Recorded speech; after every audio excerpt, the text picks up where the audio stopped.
Hello à tous, je suis Irina Et je suis Johan.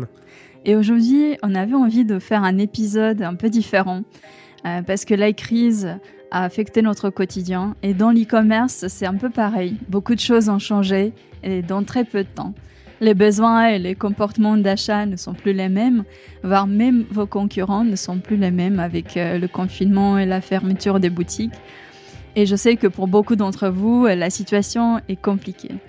Alors, on fait cet épisode pour essayer de vous aider à vous adapter à la crise et pour que vous soyez pas seulement parmi ceux qui survivent à la crise, mais qui en ressortent aussi plus forts. C'est vrai qu'en ce moment, on est tous confinés, donc ça a un réel impact sur les capacités des entreprises à pouvoir continuer leur activité. On doit faire du télétravail, ce qui n'est pas simple pour tout le monde quand on n'est pas habitué. Je voyais même qu'en France, il y a un salarié sur deux qui est en chômage partiel, ce qui est juste énorme. On a même plus de la moitié des entreprises dans l'e-commerce qui ont déjà subi des pertes de chiffre d'affaires à cause du coronavirus. Donc beaucoup subissent de grosses perturbations avec des retards dans la livraison. Le problème peut venir des fournisseurs qui sont tout simplement à l'arrêt ou des transporteurs qui sont dépassés par les événements. Et ça peut même être pire, par exemple quand on fait du dropshipping. Toutes les personnes qui avaient des fournisseurs en Chine, beaucoup ne peuvent tout simplement pas livrer leurs produits. Oui, et il y a même des fournisseurs en Europe, voire en France, qui sont à l'arrêt, qui ont mis en pause leur activité. Donc, pour ces personnes-là, effectivement, ça peut être compliqué. Et puis, c'est pas juste une crise comme les autres. Il y a l'interdiction de voyager, les transports sont ralentis et vos clients sont forcés à rester à la maison. Donc, beaucoup de choses changent. Alors, le premier réflexe, c'est de tout arrêter, de tout mettre en pause, couper tous les coûts et passer en mode survie. Mais en fait, la clé, c'est l'adaptation et non pas l'arrêt total. Alors maintenant, qu'est-ce qu'on fait? Est-ce qu'il y a des bonnes pratiques à adopter pour survivre à la crise? Et quand on regarde le passé, on se rend vite compte qu'en fait, les crises, ça arrive régulièrement. Il y a eu la crise financière de 2008, celle de 2000, il y a eu la récession en 90, la crise de 80. Et justement, on a voulu savoir quelles étaient les bonnes pratiques des entreprises qui ont survécu à chacune de ces crises. Et pour cela, on a lu des dizaines d'études sur le sujet. Et ce qu'on a remarqué, c'est qu'il y a des tendances qui se dégagent, un certain nombre de bonnes pratiques qu'on peut adopter. Oui, alors le premier réflexe, c'est de tout arrêter, de tout mettre en pause, couper tous les coûts et passer en mode survie. Mais en fait, la clé, c'est l'adaptation et non pas l'arrêt total. Il y a de nombreuses études sur les crises précédentes qui montrent qu'en fait, ceux qui ont survécu à la crise et qui ont même dévancé leurs concurrents sont ceux qui ont continué, qui se sont adaptés et qui ont repensé leur offre et leur stratégie. Oui, alors que la plupart des entreprises arrêtent tout simplement de dépenser en temps de crise, par exemple en gelant les salaires, en licenciant, en coupant les budgets marketing, R&D, en faisant plein de coupes budgétaires dans les fonctions support. En fait, les entreprises qui ont survécu le mieux aux crises précédentes se sont reconcentrées sur leurs forces en essayant d'augmenter leur efficacité, leur part de marché. Et elles ont dépensé plus que les autres en marketing, en publicité et en R&D et beaucoup moins dans tout le reste. Donc ce sont vraiment les entreprises qui coupent complètement leurs dépenses en temps de crise qui ont connu beaucoup de difficultés à développer leur chiffre d'affaires et leur notoriété une fois la récession passée. Oui, en fait, il faut pas prendre en compte juste les risques parce qu'effectivement, il y a des gros risques, mais aussi analyser ses forces et ses faiblesses pour trouver des solutions. Trouver des opportunités pour renforcer sa position sur le marché quand les autres concurrents sont simplement mis à l'abri. Bien sûr, après, ça dépend de chacun, ça dépend de la santé de l'entreprise, ça dépend des ressources disponibles, des ressources financières et humaines. Clairement, passer en mode survie et être sur la défensive, c'est pas une bonne approche et c'est la stratégie qui a le moins de chances de réussir une fois la crise passée. Et au contraire, il faut essayer de voir de nouvelles opportunités qui viennent avec une crise, s'adapter, trouver des points d'amélioration. Bon, bien sûr, chaque crise est différente, personne ne sait de quoi sera fait le futur, mais c'est vraiment cette démarche qu'il faut essayer d'avoir. Oui, alors on peut se poser la question par où il faut commencer. Et en fait, ce qu'il faut premièrement comprendre, ce sont les besoins de vos clients et comment ils perçoivent le produit en ce moment. Alors, il y a 4 types de produits. Il y a premièrement les produits essentiels comme l'alimentation, la santé. Deuxièmement, les produits qu'on achète pour se faire plaisir et dont l'achat immédiat, il est vraiment justifié, par exemple pour tout ce qui est pour améliorer notre bien-être. Ensuite, il y a des produits qu'on désire, mais dont l'achat peut être remis pour plus tard. Et enfin, ceux qu'on perçoit comme vraiment superflus, pour lesquels on a du mal à justifier l'achat. Alors, pendant la crise, ce qui se passe, c'est qu'il y a un certain mouvement, il y a des produits qui passent d'une catégorie à l'autre, et la façon dont les consommateurs perçoivent votre produit, elle change. Par exemple, au début de la crise, tout le monde achetait les produits de nécessité, tout ce qui est alimentation, santé, le papier de toilette. Et tout de suite après, on a vu une croissance de tout ce qui est équipement, tout ce qui aide à mieux vivre le confinement. Par exemple, des jeux, consoles de jeux, les livres, équipements pour le télétravail, le sport ou le bien-être à la maison.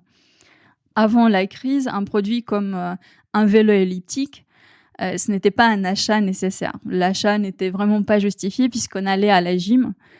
Mais aujourd'hui, son achat immédiat ne semble vraiment justifié car ça aide à rester en forme pendant le confinement.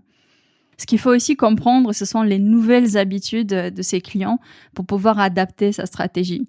Se poser des questions sur leur pouvoir d'achat, mais surtout sur leur psychologie. Quelle est leur façon de réagir en cas de baisse de pouvoir d'achat, ce qui est le cas pour beaucoup d'entre eux.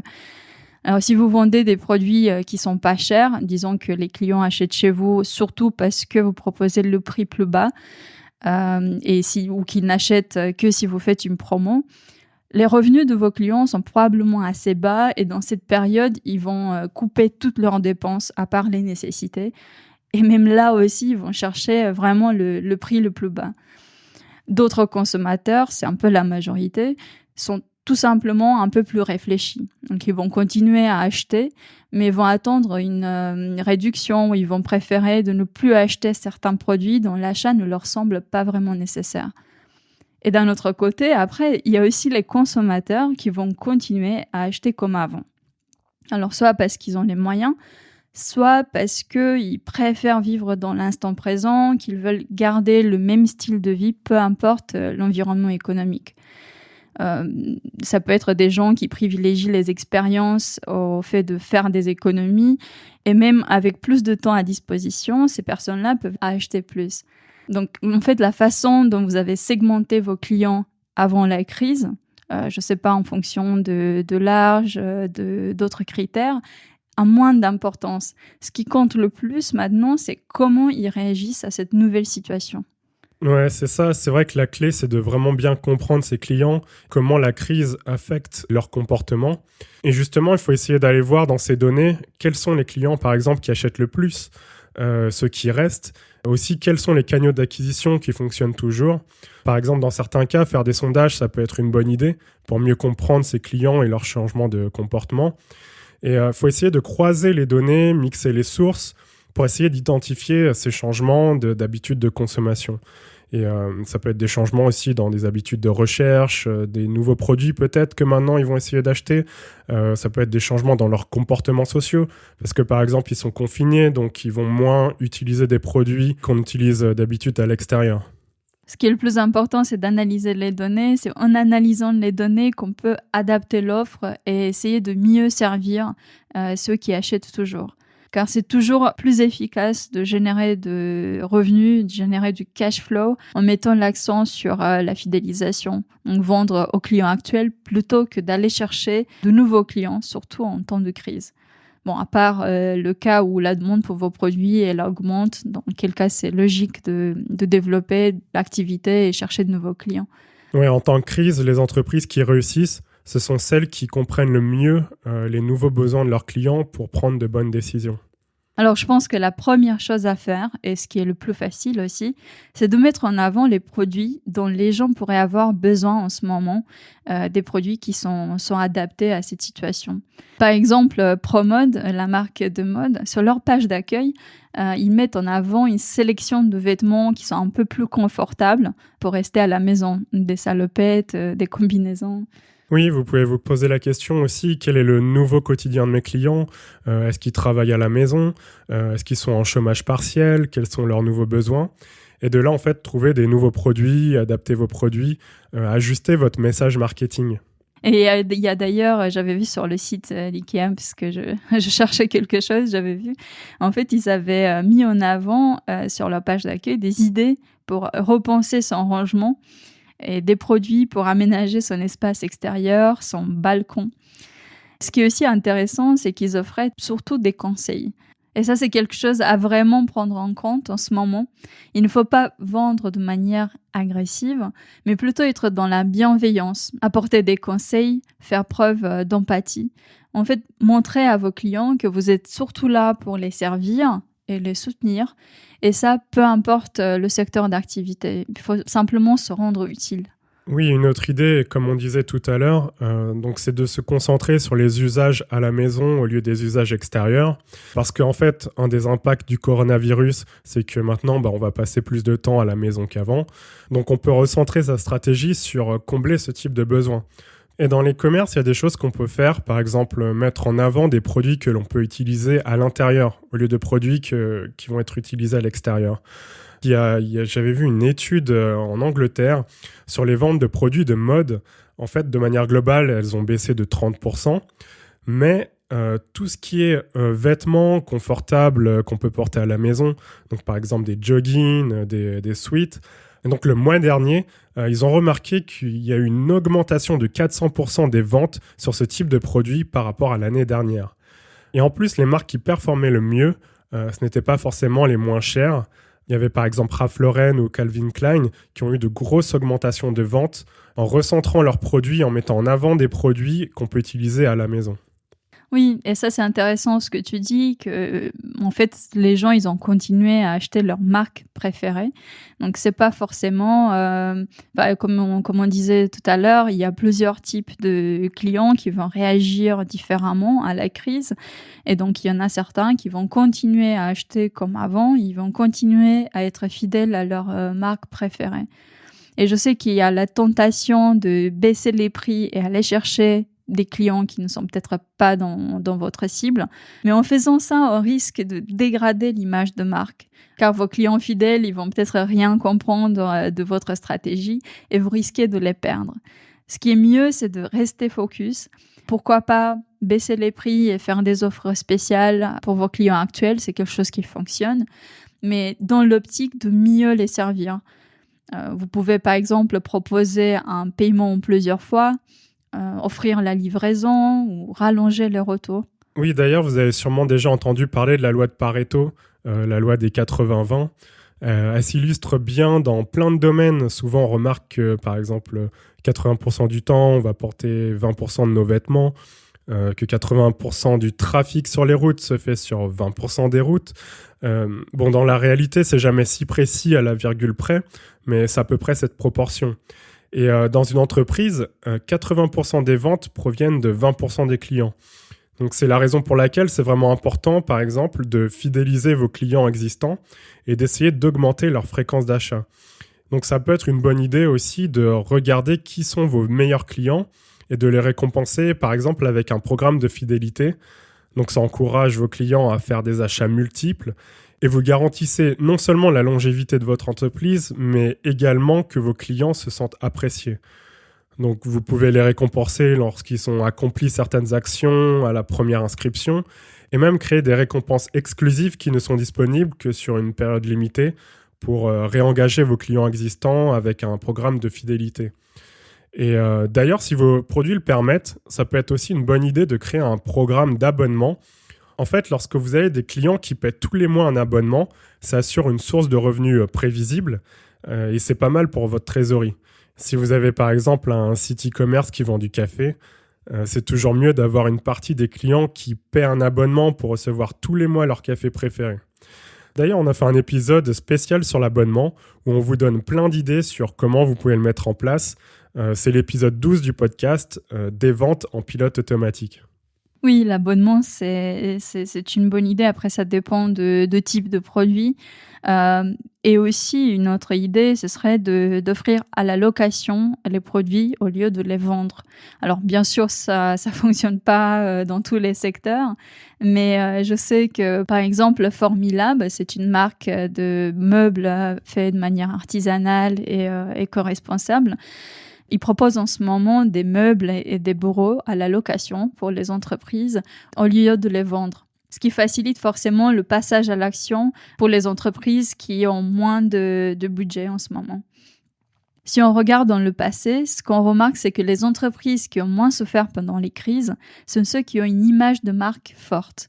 Et justement, dans cette période, renforcer la marque, renforcer la communauté, être humain, c'est ce qui compte le plus. Tu as des marques, par exemple, qui envoient à leurs clients des idées d'activités pour les enfants. Et le fait de conscientiser que derrière chaque client, c'est quelqu'un comme toi et moi, dans ce cas, quelqu'un qui a la maison avec ses enfants, qui cherche à les occuper, c'est quelque chose de mémorable que vos clients vont apprécier. Donc, n'hésitez pas à simplement être authentique, être humain, aligné avec votre mission et vos valeurs, parce que c'est ainsi que les gens vont se rappeler de vous et vont se rappeler de votre marque une fois que la crise sera passée. Une autre astuce aussi, par rapport à la livraison, il y a des petites choses que vous pouvez faire. Par exemple, si vous avez des perturbations dans la livraison de certains produits ou de vos produits, c'est super important de l'écrire clairement sur votre site. Donc vos clients doivent vraiment savoir à quoi s'attendre, quels sont les délais de livraison, si vos produits sont en rupture de stock. C'est important de donner toutes les informations à vos clients pour les rassurer. Si vous gérez bien leurs attentes, vous aurez vraiment plus de chances de les satisfaire. Vous pouvez aussi contacter vos fournisseurs. Donc une bonne idée de savoir comment vos fabricants ou sous-traitants gèrent leur production et la façon dont ils prévoient les effets du coronavirus sur leur entreprise. Vous ne pouvez pas planifier ce que vous ne savez pas. Donc il faut vraiment faire au mieux pour être aussi informé que possible sur tous les aspects de votre chaîne d'approvisionnement. Oui, et puis éventuellement, dans le pire des cas, pourquoi pas commencer à chercher de nouveaux fournisseurs pour vos produits en parallèle, parce qu'on ne sait jamais. Si vous avez des problèmes avec un fournisseur actuel, c'est mieux d'avoir un plan B au cas où l'activité ne reprend pas ou que vous aurez des problèmes pour redémarrer. Ouais, il ne faut pas mettre tous ses œufs dans le même panier. Lorsque le coronavirus est apparu en Chine, il y a eu beaucoup de personnes qui faisaient du dropshipping qui ont eu des problèmes ensuite pour s'approvisionner, faire venir leurs produits et les livrer en Europe chez leurs clients. Donc ça a causé pas mal de pénuries de stock pour certains e-commerçants qui n'ont pas su trouver d'autres fournisseurs. Alors, on a parlé de la livraison, on a parlé des fournisseurs. On peut aussi utiliser cette période pour améliorer le produit et l'offre. En fait, beaucoup d'entreprises cessent d'innover en ce moment et ça vous donne une chance de réussir un lancement après la crise. En 2009, par exemple, quand tout le monde réduisait les investissements en recherche et développement, Samsung, au contraire, ils les ont augmentés. Ils ont déposé 4 fois plus de brevets, ce qui leur a permis de lancer le premier Samsung Galaxy et de se positionner comme une marque innovante et gagner de parts de marché. Et il faut aussi penser à la reprise après la crise. Il y a toujours des choses dont on ne prend pas le temps de s'en occuper, mais qui sont très importantes. Alors, il faut passer à l'action. Et pourquoi pas utiliser cette période pour améliorer les performances du site et l'expérience client, créer du contenu dans une démarche SEO à long terme. Bien sûr, elle va porter ses fruits après la crise parce que ça prend du temps, le référencement. Et aussi, en termes d'emailing, je ne sais pas si vous avez tout en place, toutes les séquences d'emailing automatisées, si elles sont optimisées. Et si ce n'est pas le cas, c'est le moment de travailler sur ça, de créer une bonne série d'emails de bienvenue ou de relance panier, et aussi mieux segmenter ces bases d'emails, ce qui est super important. Ouais, c'est vrai que les crises apportent de nouvelles opportunités. Quand on regarde dans le passé, il y a Uber, Slack, Airbnb, Microsoft, Burger King, McDonald's, Apple, qui sont des entreprises qui ont été créées en temps de crise. Ce qui montre qu'une mauvaise conjoncture ne doit pas brider les ambitions. On a 2/3 des entreprises créées durant la crise de 2008 qui existaient toujours 5 ans après. Donc ça peut être un moment parfait pour trouver des idées nouvelles. Souvent, elles favorisent l'émergence de nouveaux usages, de nouveaux comportements. Par exemple, avec la crise de 2008, on a vu que ça a donné un coup d'accélérateur au vol low cost. Ça crée de nouveaux usages avec la location entre particuliers, par exemple avec Airbnb. Ça augmente tout ce qui est consommation collaborative avec l'autopartage, avec Blablacar. Également tout ce qui est crowdfunding avec Kickstarter qui a été créé en pleine crise en 2008. Donc une crise peut toujours apporter de bonnes opportunités quand on sait bien les saisir. Oui, il faut rester optimiste et je dirais même préparez-vous pour la croissance. Alors aujourd'hui, ce n'est pas le cas pour tous les sites e-commerce. Il y en a une partie qui souffre, il y en a d'autres qui marchent mieux. Mais après la crise, on verra une croissance générale de l'e-commerce, je suis sûre. Les habitudes d'achat, en fait, ont changé. Certains qui n'avaient pas l'habitude d'acheter en ligne, ils ont commencé à faire des achats en ligne. Et ce qui est intéressant, c'est qu'ils vont continuer à le faire après. Et pas seulement pour les produits qu'ils achètent en ce moment, mais pour tout. L'e-commerce va atteindre des niveaux de croissance plus élevés après le confinement. Donc, je dirais, il faut être prêt. Il faut que les gens pensent à vous pour leur achat. Il faut que vos produits soient visibles et que le site et le tunnel de vente soient vraiment optimisés. La crise, c'est toujours compliqué, mais n'oubliez pas, c'est peut-être aussi le moment de redéfinir votre offre, de voir vos forces et vos faiblesses pour transformer l'activité et pourquoi pas ressortir de la crise plus fort. Pensez à la crise comme un virage dans une course auto. C'est la partie la plus dangereuse sur le trajet, mais aussi le meilleur endroit pour dépasser ses concurrents. Cela demande juste plus de compétences et d'efforts. C'est forcément plus compliqué que de rouler en ligne droite. On arrive à la fin de l'épisode. Si vous avez aimé ce podcast, n'hésitez pas à laisser un avis 5 étoiles sur iTunes avec un commentaire. C'est vraiment le meilleur moyen de le faire connaître. Ou sinon, partagez-le ou abonnez-vous sur votre appli préférée. Merci d'avoir passé ce moment avec nous. À très vite.